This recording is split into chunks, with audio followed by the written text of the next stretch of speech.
Hello everyone, this is Poonam Kaushik. Welcome again in our science class. Today we will continue the reading of chapter 12 and our chapter 12 is air, water and weather. In our previous class we have already read till topic water. Okay, today we will continue from evaporation and the weather. In this, we will read what is evaporation. Evaporation क्या होता है?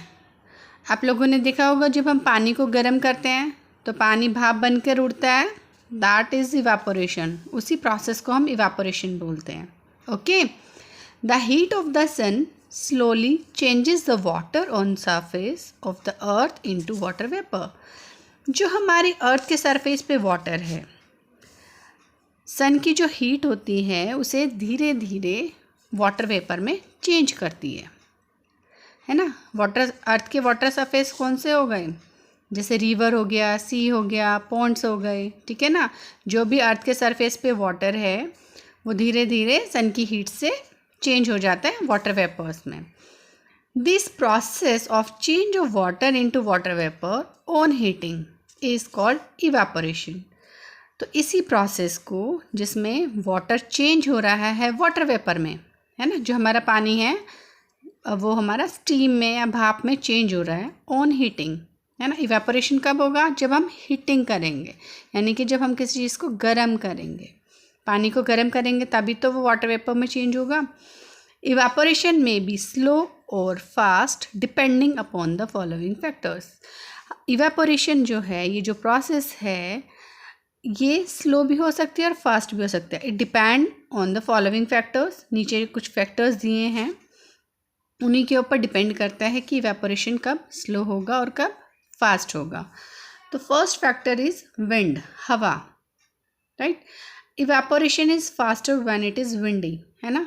जब हवा चलती है तो evaporation तेज होता है, इट इज़ फास्टर, है ना. देखा होगा जब हवा चलती है तो मम्मी कपड़े सुखाती हैं तो कपड़े जल्दी सूख जाते हैं एज़ कम्पेयर टू जब हवा नहीं चल रही है, क्योंकि moving wind absorb water rapidly. जो मूविंग एयर है, हवा जो चल रही है, वो वाटर को जल्दी एब्जॉर्ब कर लेती है, वहाँ से ले जाती है, राइट. तो उस कंडीशन में जब एयर हमारी विंडी है, यानी हवा चल रही है, तो इवेपोरेशन हमारा फास्ट होगा, अदरवाइज स्लो होगा, राइट. सेकेंड फैक्टर है temperature. Temperature, evaporation is faster if the temperature is high. जितना हम ज़्यादा टेम्परेचर, यानी कि जितना हम हीटअप करेंगे उतना हमारा इवेपोरेशन फास्ट होगा. अगर आप पानी को जितना ज़्यादा हीट करोगे उतना इवेपोरेशन फास्ट होगा, वो जल्दी जल्दी कन्वर्ट हो जाएगा वाटर वेपर्स में. अगर आप अगर आपका टेम्परेचर कम होगा तो पानी धीरे धीरे गर्म होगा, तो इवेपोरेशन हमारा स्लो होगा, राइट. तो टेम्परेचर जितना हाई होगा उतना ही इवेपोरेशन फास्ट होगा. थर्ड हमारा फैक्टर है ड्राई एयर. ड्राई एयर यानी कि जो हमारी एयर है वो ड्राई है, सूखी है. इट मीन्स कि उसमें वाटर वेपर्स कम हैं, उसमें वाटर वेपर्स नहीं है, वो ड्राई एयर है. Evaporation take place fast when air is dry, है ना. अगर एयर ड्राई है, एयर में वाटर वेपर्स नहीं हैं, तो इवेपोरेशन फास्ट होगा, क्योंकि वो और ज़्यादा वाटर वेपर्स ले सकती है ना air.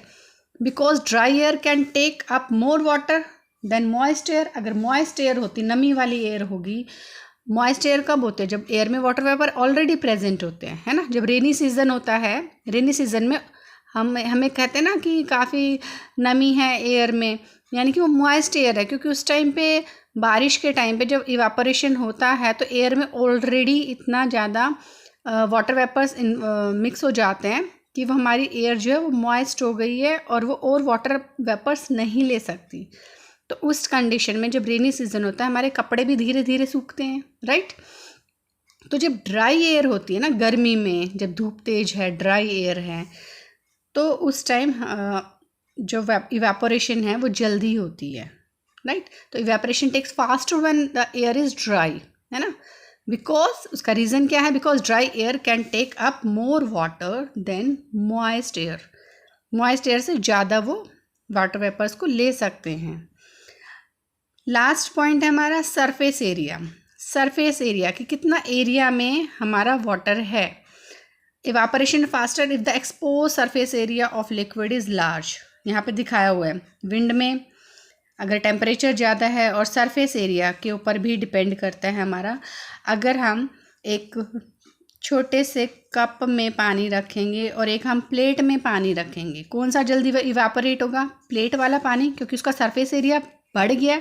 Expose surface area, expose surface area का मतलब जो डायरेक्ट हमारा जैसे सन के लाइट में हमने डायरेक्ट रख दिया है, जितना ज़्यादा सरफेस एरिया होगा, यानी कि जितना बड़ा अपना चौड़ा बर्तन होगा उतना ही ज़्यादा सरफेस एरिया सन के कांटेक्ट में, सन की हीट के कांटेक्ट में रहेगा। तो जितना ज़्यादा सरफेस एरिया होगा उतनी जल्दी ही हमारा इवापोरेशन होगा। ठीक है, तो evaporation is faster if the expose surface area of liquid is large. अगर हमारा सरफेस एरिया ज़्यादा बड़ा है तो हमारा इवापोरेशन फास्ट होगा। इसमें देखो ये इसमें डायरेक्ट कितना सरफेस एरिया है, और एक ये आपको दिखाई हुई है टैंक जिसका सरफेस एरिया बहुत कम है, तो इसमें जल्दी इवापोरेशन होगा as compare to this. Understand बच्चे, चारों फैक्टर समझ में आ गए। Wind, temperature, dry air and surface area, जिसके ऊपर डिपेंड करता है हमारा इवापोरेशन कि हमारा इवापोरेशन कब ज़्यादा होगा और कब हमारे इवापोरेशन कम हो सकता है। Okay students, now comes to next topic. Next topic is condensation. Condensation is just opposite, है ना, उसका पूरा उल्टा होता है इवापोरेशन का। कंडेंसेशन में, इवापोरेशन में क्या हुआ था कि पानी को हमने गर्म किया, water changes into water vapour. इसमें क्या होगा? The change of water vapour into water again, है ना। जब अगर हम वाटर वेपर को चेंज करके वाटर में चेंज हो रहा है ना, वाटर वेपर चेंज हो रहे हैं वाटर में, यानी कि जो हमारी भाप थी, स्टीम थी, उसको हम वापस वाटर में चेंज कर रहे हैं ऑन कूलिंग। वो हीटिंग पे हुआ था। इवेपोरेशन हमारा गर्म करने पे पानी, तब वाटर वेपर्स बन रहे थे। इसमें क्या होगा? वाटर वेपर्स को जब हम ठंडा करेंगे, है ना, ऑन कूलिंग, कंडेंसेशन होगा ऑन कूलिंग। जब हमने ठंडा किया वाटर वेपर को, वो अगेन वाटर में चेंज हो गए, is called condensation, right. Condensation, rain, fog, dew and frost all are formed by the process of condensation. जब बारिश होती है, फॉग होती है, ड्यू होती है, फ्रॉस्ट होता है, ये जितने भी प्रोसेस होती हैं, मतलब जितना भी ये फॉर्मेशन होता है रेन का, फॉग का, ड्यू का, फ्रॉस्ट का, वो किस प्रोसेस से होता है? कंडेंसेशन से। ठीक है, जो हमारे वाटर वेपर्स होते हैं वो ठंडे हो जाते हैं, कूल हो जाते हैं, उसकी वजह से ही ये सारे फॉर्मेशंस होती है। रेन, सबसे पहला है रेन। आपको यहाँ दिख रहा है रेन हो रही है। रेन कैसे होती है? व्हेन वाटर इवापोरेट्स, है ना, जब हमने बताया कि अर्थ के सरफेस एरिया से वाटर इवापोरेट हो रहा है सन की हीट से, इट्स वेपर राइजेज अप, उसके वेपर्स बने, वो ऊपर उठे, है ना, क्योंकि वेपर्स जो होते हैं, वाटर वेपर्स जो होंगे वो गर्म होके तो हुए ना, तो गर्म एयर क्या होती है? राइजेज अप, लाइट हो जाती है, वो ऊपर जाती है। तो when water evaporates, its vapour rises up. The water vapor cools as it goes up and changes into tiny droplets of water. यही water vapors जब ऊपर जाएंगे वो ठंडे होंगे and changes into tiny droplets of water. बहुत छोटी छोटी बूंदों में वो चेंज हो जाएंगे ठंडे होने के बाद। कंडेंसेशन हुआ, है ना, जब वाटर वेपर्स को ठंडा करेंगे तो वो वाटर ड्रॉप्स में चेंज हुए। This droplet join together to make clouds, वो ऊपर जाके क्लाउड्स बन गए, वो एक साथ ज्वाइन हो गए and the forms cloud. When clouds became heavy with water, जब ये क्लाउड्स ज़्यादा हैवी हो जाते हैं वाटर से, जब और ज़्यादा ठंडे होंगे तो वो ज़्यादा वाटर में कन्वर्ट हो जाएंगे, they burst and we get rain. फिर वो ड्रॉप्स को संभाल नहीं पाएंगे ना, इतना पानी वो रख नहीं पाएंगे, तो क्या करेंगे? वो गिरेगा नीचे in the form of precipitation, ऐसे टुकड़ों में आता है ना, एंड वी गेट रेन, और उसी से हमें क्या मिलेगी? Rain. Understand students? Now next is fog. Fog आपने देखा भी होगा सर्दियों में, जिसको हम धुंध कहते हैं। This is formed when water vapours mixes with very cold air. Water vapours बने, वो ऊपर गए, बट कोल्ड एयर की वजह से the changes into drops of water and forms a blanket of cloud just above the water और land. वो थोड़ी सी ऊपर क्योंकि अभी विंटर्स में ठंड होती है, कोल्ड होता है टेम्परेचर, है ना, टेम्परेचर कम होता है, तो वो सरफेस पे ही जस्ट जैसे थोड़ा सा ऊपर जाते हैं ना वो ठंडे हो जाते हैं। एंड दिस वाटर वेपर्स वहीं पर वो ड्रॉप्स ऑफ वाटर में चेंज होकर एक ब्लैंकेट बना लेते हैं क्लाउड फॉर्मेशन में, जस्ट अबव द वाटर और लैंड, राइट। वो उसके ऊपर ही बना लेगा, तो उसे ही हम क्या कहते हैं, फोग। और ये हमारे ग्राउंड के बहुत पास में ही होता है जो थिक क्लाउड्स बनते हैं। ये विंटर्स में आपने फोग जरूर देखा होगा, right. Now next is due. Due in winters when water vapors in the air condenses on touching cold surface, small drops of water called dew are formed. Due आप जिसे आप ओस की बूंदें बोलते हैं, आपने ग्रासेस पे देखा होगा, छोटी छोटी ड्रॉप्स होती हैं पानी की, है ना। विंटर्स में ही होता है ये भी, जब वाटर वेपर्स एयर में किसी कोल्ड सरफेस पे टच होने से स्मॉल ड्रॉप्स में कन्वर्ट हो रहे हैं, है ना, वो पानी की बूंदों में कन्वर्ट हो रहे हैं। दीज आर कॉल्ड ड्यू, है ना। Due drops can be seen on leaves and flowers in winter morning. सुबह मॉर्निंग में आप देखोगे ओस की बूंदें होती हैं ग्रासेस पे, फ्लावर्स पे, लीव्स पे, तो दैट इज़ ड्यू। ये भी कंडेंसेशन की प्रोसेस की वजह से ही है। नेक्स्ट हमारा है Frost. When it is very cold, जब बहुत ज़्यादा ठंड हो, है ना, द ड्यू, जो ये ड्यू थी ओस की बूंदें थी और surface water फ्रीजेज into tiny white crystal called Frost. वो वाइट क्रिस्टल छोटे छोटे ना जो वो बूंदें थी वो वाइट क्रिस्टल में कन्वर्ट हो गए, वो जम गई हैं, है ना, फ्रॉस्ट हो गया है, उसको हम कहेंगे फ्रॉस्ट हो गया है। जो वो ड्यू जो वाटर सरफेस पे था वो फ्रीज़ हो गया, इतनी ज़्यादा ठंड थी कि वो फ्रीज़ हो गया है। नेक्स्ट है हेल। आपने कई बार देखा होगा जब बारिश होती है, बारिश के साथ बर्फ़ के छोटे छोटे टुकड़े आते हैं, है ना, जिसको आप ओले बोलते हो। Hail, when rain drops pass through a very cold region of atmosphere. जब हमारी रेन आ रही है, यानी कि जब हमने इवेपोरेशन हुआ, फिर उसके बाद कंडेंसेशन हुआ, फिर प्रेसिपिटेशन हुआ, है ना, जब वो रेन हुई तो वो रेन बहुत कोल्ड रीजन में से गुजरी, एटमोसफियर में से नीचे आती है वो, तो बहुत कोल्ड रीजन से आती है। दे फ्रीजेज, वो उसको जमा देती है, एंड दे फॉर्म हेल, तब वो बर्फ़ के गोले बन जाते हैं, राइट। नेक्स्ट है हमारा snow. When water vapour is suddenly cooled, water vapours है ना डायरेक्ट कूल हो गए, सडनली एकदम से कूल्ड हो गए और वाटर वेपर फ्रीज हो गए, तो वो टाइनी वाइट स्नोफ्लेक्स, वो स्नोफ्लेक्स में कन्वर्ट हो गए हैं, ठीक है। वो उसको हम कहते हैं स्नो। आपने ठंडे एरिया में देखा होगा स्नोफ्लेक्स होते हैं।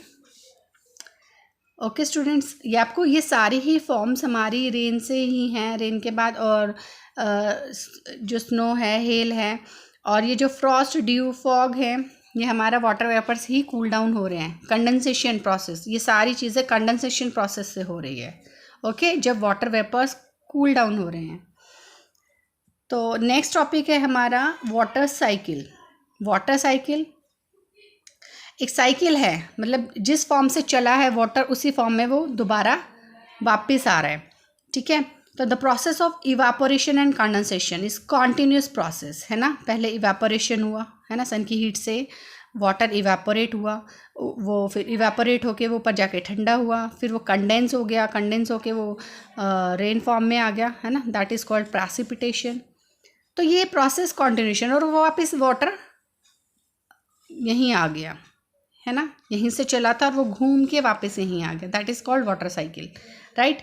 तो the process of evaporation and condensation is a continuous process prevailing in nature, this process is called water cycle. यही प्रोसेस जो कॉन्टिन्यू चलती रहती है नेचर में, that is called water cycle. Water evaporates from lakes, river, oceans and other water bodies. जितनी भी water bodies हैं अर्थ पे, अर्थ सरफेस पे, वहाँ से वाटर इवेपोरेट हुआ due to the heat of the sun and condense as rain और snow, और वो कंडेंसेशन होकर रेन या स्नो की फॉर्म में वापस नीचे आया लैंड पे, राइट स्टूडेंट्स। तो ये प्रोसेस कंटिन्यू चलती रहती है हमारी, इसको ही हम कहते हैं वाटर साइकिल। ओके, अभी तो हमने इवापोरेशन, कंडेंसेशन, वाटर साइकिल पढ़ा है. Now comes to impurities in water, है ना, क्योंकि वाटर हर जगह प्योर तो नहीं होता है, वाटर में कुछ इम्प्योरिटीज़ भी प्रेजेंट होती हैं. The water in wells, rivers and lakes is not pure due to the presence of impurities, right. कुछ ना कुछ इम्प्योरिटीज़ होती है, यानी कि उसमें कुछ ना कुछ मिलावट है, कुछ इम्प्योरिटीज़ हैं उसमें. कुछ इम्प्योरिटीज़ हम देख सकते हैं, कुछ इम्प्योरिटीज़ हम देख भी नहीं पाते हैं पानी में, है ना. तो इम्प्योरिटीज़ कैन बी सॉल्युबल और इनसॉल्युबल. सॉल्युबल इम्प्योरिटीज़ कौन सी है? Which can not be seen, जो हम देख नहीं पा रहे हैं, वो पानी में पूरी तरीके से डिज़ोल्व हो चुकी है ना, पानी में पूरा मिक्स हो गई है, वो हम देख ही नहीं पा रहे हैं. Which can not be seen, like salt आप पानी में मिक्स कर दो, आपको नहीं पता चलेगा इस पानी में सॉल्ट है. जब आप टेस्ट करेंगे आपको तभी पता चलेगा इसमें सॉल्ट है, राइट. इनसॉल्युबल इम्प्योरिटीज़ हैं जो सॉल्युबल नहीं है वाटर में, वो उसमें दिख जाएंगे हमें. Which can be seen like sticks, mud, stone, कोई पत्थर डाल दो, कोई लीफ का टुकड़ा, पेपर का टुकड़ा, है ना, तो विच कैन बी सीन, यानी कि वो उसमें डिज़ोल्व नहीं हो पाई है. It may also contain germs, उसमें हम जर्म्स भी हो सकता है. जर्म्स क्या हो गए? सॉल्युबल और इनसॉल्युबल. जर्म्स को आप देख पाते हैं? नहीं देख पाते ना, तो जर्म्स क्या हो गए? Soluble impurities. तो insoluble impurities in water can be separated by one of the following method. सबसे पहले हम बात करते हैं इनसॉल्युबल जिसको हम देख पा रहे हैं, है ना. तो जिसको हम देख पा रहे हैं तो हम उसको इस तरीके से अलग कर सकते हैं. उसके मेथड्स हैं. First is sedimentation. सेडिमेंटेशन क्या होता है? सेडिमेंटेशन एक प्रोसेस है जिसमें हैवी जो पार्टिकल्स होते हैं ना, वो नीचे जाके सेट हो जाते हैं पानी में, ठीक है ना. The process of settling down of heavy insoluble impurities. Insoluble impurities ही हो सकती है सेडिमेंटेशन से, ठीक है, सॉल्युबल इम्प्योरिटीज़ नहीं. जो इसमें हैवी पार्टिकल्स हैं प्रेजेंट जो वाटर में, उसमें वो सेटल डाउन हो जाते हैं नीचे. That process is called sedimentation, उसको सेडिमेंटेशन बोलते हैं. This method is use to remove sand from water. इसमें हम सैंड को वाटर से रिमूव करते हैं. सैंड पार्टिकल्स हैवी हैं, आपने देखा होगा अगर मडी वाटर है या सैंड है किसी वाटर में, अगर हम उस वाटर को थोड़ी देर के लिए रख देते हैं, डिस्टर्ब नहीं करते हैं, तो थोड़ी देर के बाद हम क्या देखेंगे कि वो जो सैंड पार्टिकल्स हैं वो नीचे आके बॉटम में सेटल डाउन हो गए हैं. ये है सेडिमेंटेशन प्रोसेस, ठीक है. इसको अगर हम रख देते हैं तो ये सारे पार्टिकल्स ना नीचे आके सेटल डाउन हो जाएंगे, ठीक है. ऊपर हमारा क्लीन वाटर रह जाएगा. This process is to remove sand from water, है ना. सैंड को रिमूव कर लेते हैं हम इस वाटर से. नेक्स्ट सेडिमेंटेशन के साथ ही डिकेंटेशन होता है, राइट. डिकेंटेशन में हम क्या करते हैं? This follow sedimentation. सेडिमेंटेशन के बाद ही होता है. इसमें क्या करेंगे? जो ऊपर का क्लीन वाटर रह जाएगा ना, सैंड तो नीचे हो गई, सैंड इज सेडिमेंट, हमारे सेडिमेंट्स तो नीचे रह गए. जो वाटर है, क्लीन वाटर है ऊपर, वो हम दूसरे कंटेनर में आराम से उसको दूसरे कंटेनर में हम डाल लेते हैं और सैंड हमारी पीछे रह जाती है. तो इसको इसी प्रोसेस को हम डिकेंटेशन बोलते हैं. This follow sedimentation. सेडिमेंटेशन के बाद ही होती है. The clean water above the sand, sediment is poured into another container leaving the sand behind. Sand को छोड़कर हमने क्लीन वाटर दूसरे कंटेनर में डाल लिया. That process is called decantation, ठीक है. तो सेडिमेंटेशन और डिकेंटेशन एक ही साथ चलेंगे, ठीक है. पहले हम सेडिमेंटेशन करेंगे, जो हमारे सैंड पार्टिकल्स नीचे हो गए, बैठ गए हैं, सेटल डाउन हो गए हैं, देन हम डिकेंटेशन करेंगे, दूसरे कंटेनर में उसको डाल लेंगे और हमारी सैंड अलग हो गई. Now filtration. फिल्ट्रेशन में हम एक फ़िल्टर पेपर का यूज़ करते हैं, ठीक है. At home while pouring T.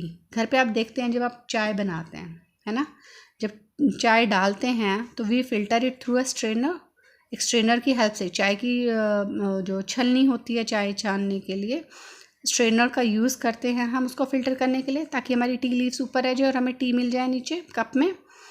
In school laboratory student use filter paper, ठीक है. स्कूल या लैबोरेटरीज़ में हम क्या यूज़ करते हैं? Filter paper two remove insoluble impurities. Okay. In the same way the surface water of earth filters. इसी तरीके से जो हमारा अर्थ का सरफेस वाटर है ना, अर्थ के अंदर जो अंडरग्राउंड वाटर होता है वो सरफेस वाटर जो होगा ऊपर वो फिल्टर करके पासिस थ्रू द सॉइल से पास होते हुए नीचे तक वो अंडरग्राउंड वाटर फिल्टर होके जाता है नीचे। ठीक है, तो यहाँ पर हमने एक बीकर लिया है और एक बीकर में हमने इंसॉल्युबल इम्प्योरिटीज़ वाला वाटर लिया है ना, जिस वाटर में इंसॉल्युबल इम्प्योरिटीज़ है। यहाँ पे हमने फ़िल्टर पेपर लगाया। जब हम पानी को इसमें डालेंगे तो हमारा नीचे फ़िल्टर वाटर मिलेगा हमें, ठीक है, और इम्प्योरिटीज़ हमारी यहीं रह जाएंगी, राइट। इस फनल में ही हमारी सारी इम्प्योरिटीज़ इकट्ठी हो जाएंगी। तो इस प्रोसेस को हम फिल्ट्रेशन बोलते हैं, राइट स्टूडेंट। और जो फ़िल्टर पेपर पे यहाँ पे हमारे जितना भी गंदगी इकट्ठी होती है, जो भी फ़िल्टर पेपर पे इकट्ठा होगा इम्प्योरिटीज़, इस इम्प्योरिटीज़ को हम कहते हैं रेजिड्यू। ठीक है बेटा, रेजिड्यू बोलते हैं। और जो हमें साफ़ क्लीन वाटर मिलता है इसको हम बोलते हैं filtrate, right. This is filtrate. यहाँ पे जो इकट्ठा होगा रेजिड्यू, और ये हमारा इम्प्योर वाटर है। और ये प्रोसेस क्या हो गई? फिल्ट्रेशन। ओके, नाउ तो अंडरग्राउंड वाटर और वाटर फ्रॉम अदर सोर्सेज में अपीयर क्लीन, है ना। अंडरग्राउंड वाटर फिल्टर तो होके चला गया है, बट वो दिखने में तो क्लीन है ना। ये फिल्ट्रेट जो हुआ है ना, क्लीन तो है पानी, क्योंकि इनसॉल्युबल इम्प्योरिटीज़ यहाँ से दूर हो गई है। But it can have soluble impurities. इसमें सॉल्युबल इम्प्योरिटीज़ हो सकती है जो पानी में डिज़ोल्व है ना इम्प्योरिटीज़। अगर आपने यहाँ पे सॉल्टेड वाटर लिया है तो ये पानी तो सॉल्टेड ही रहेगा, पानी क्लीन हो गया, इनसॉल्युबल इम्प्योरिटीज़ दूर हो गई हैं बस। पर जो इसमें सॉल्युबल है ना, जो इसमें डिज़ोल्व हो गई हैं इम्प्योरिटीज़, वो दूर नहीं होती हैं इनसे। इसलिए ये जो तीनों प्रोसेस हैं ये सिर्फ इनसॉल्युबल इम्प्योरिटीज़ को रिमूव करने के लिए है। सॉल्युबल इम्प्योरिटीज़ इससे रिमूव नहीं होती हैं। सॉल्युबल इम्प्योरिटीज़ जो पानी के अंदर डिज़ोल्व हो चुकी है वो रिमूव नहीं होगी। लाइक जर्म्स हैं, जर्म्स आपके हो गए तो जर्म्स तो इसमें रह गए ना, वो रिमूव नहीं होते। Soluble impurities in water can be remove by boiling it.